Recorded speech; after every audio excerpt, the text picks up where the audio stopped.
দূর আকাশে চাঁদের পানে জল করে তারা, আর আমার কেউ নাই রে বন্ধু, কেবল তুমি ছাড়া। তুমি ছাড়িয়া না যায় রে বন্ধু। কেমন আছেন সবাই? অবশ্যই ভালো আছেন। ভালো থাকার কামনা করছি। আমি জামাল হাসান। যেহেতু আজকে ছুটির দিন আর প্রবাসে প্রতিটা মানুষই কাজ করে, প্রবাসে কাজ ছাড়া কোনো মূল্য নাই। কাজ ছাড়া কেউ কাউকে ভালোবাসে না কখনো। কাজ করলে টাকা ইনকাম হয় প্রতিটা মানুষের, কাজ না করলে টাকা ইনকাম হয় না। সবার জীবনে সবার বাবা থাকে না, বাবার টাকাও থাকে না, মানতে হবে এটাই।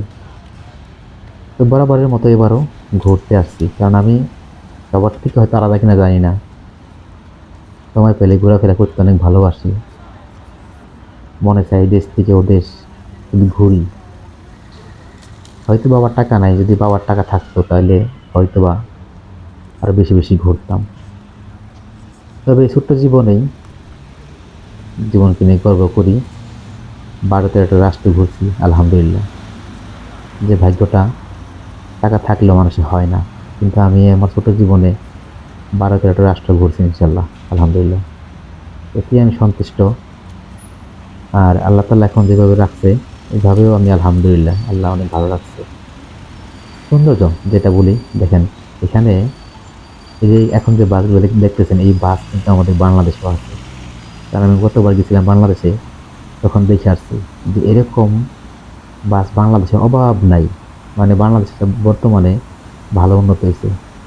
তো ইনশাল্লাহ আমাদের দেশটা অবশ্যই কোনো না কোনো একদিন ইউরোপে যেমন নিয়ম কারণ যে সিস্টেমগুলা, এগুলো অবশ্যই ওখানে হবে, আমাদের দেশেও হবে।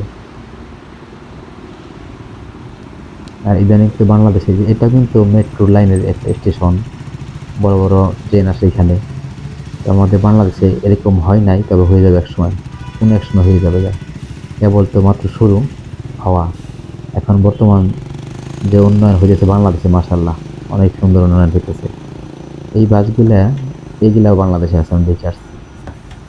ঢাকা টু চট্টগ্রাম মনে হয়, হ্যাঁ, ওই লাইনে মনে হয় এই বাসগুলা চলে। সবগুলো হয়ে যাবে ইনশাল্লাহ, অপূর্ণত থাকবো না কোনো কিছুই। আমরা যদিও দূর প্রবাসী, দূরে থাকি, কিন্তু আমাদের দেশটাকে আমরা অনেক ভালোবাসি। যদিও মনে করে বাংলাদেশে যারা বসবাস করে, তারা অধিকার করে, তারা অহংকার করে, তারা হয়তো আমাদের থেকে বেশি ভালোবাসে বাংলাদেশ। তবে না, একটা প্রবাসী যতটুকু ভালোবাসে বাংলাদেশকে, বাংলাদেশে যারা বসবাস করে তারা অতটুকু ভালোবাসে না, কারণ তারা বাংলাদেশ সম্বন্ধে জানেই না। তারা টাকা ইনকাম করে, খায়, ঘুমায়, কিন্তু বাংলাদেশে যে মায়া মহাব্বত, এটা কিন্তু জানে না। কিন্তু একটা দূর প্রবাসী, উনি মায়া মহাব্বত সবকিছু জানে, বুঝে, যে দূরে থাকলে দেশটাকে দেখার জন্য মনটা কেমন করে। এই কথাগুলোর মানে সবাই বুঝবে না, বুঝবে যারা প্রবাসে আছে তারাই অবশ্যই বুঝবে এই কথাগুলোর মানে কি। আমরা আসলে দেশকে অনেক ভালোবাসি। আমাদের প্রবাসে এমন লোক আছে, মানে দেশের অহংকারের জন্য অনেক মারধরও খায় অনেক সময়, আমি দেশ নিয়ে কথা বললে। কারণ সবাই সবার দেশকে ভালোবাসে। আমি যেমন আমার দেশকে ভালোবাসি, তেমনি কেউ প্রতিটা মানুষই তাদের দেশকে ভালোবাসে। তো অবশ্যই ভালো থাকবেন। আজ এ পর্যন্তই। আল্লাহ হাফেজ।